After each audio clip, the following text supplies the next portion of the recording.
श्री स्वयंभूताय नमः। ओम श्री स्वयंभूताय नमः। ओम श्री स्वयंभूताय नमः। ओम श्री स्वयंभूताय नमः। ओम श्री स्वयंभूताय नमः। ओम श्री स्वयंभूताय नमः। ओम श्री स्वयंभूताय नमः। ओम श्री स्वयंभूताय नमः। ओम श्री स्वयंभूताय नमः। ओम श्री स्वयंभूताय नमः। ओम श्री स्वयंभूताय नमः।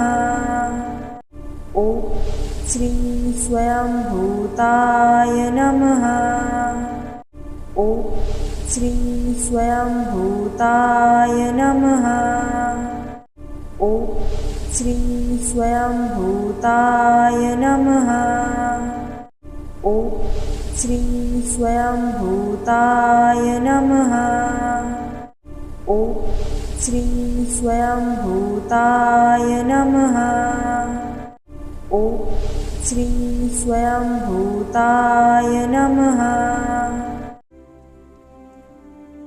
आप कुछ क्षण मौन रखें।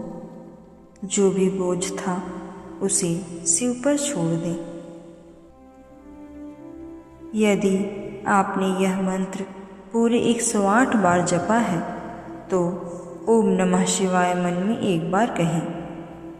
यदि जप के दौरान मन स्थिर रहा तो यह वीडियो लाइक करें, और यदि आप ऐसे और मंत्र चाहते हैं तो मंत्रवाणी को सब्सक्राइब करें। ओम नमः शिवाय।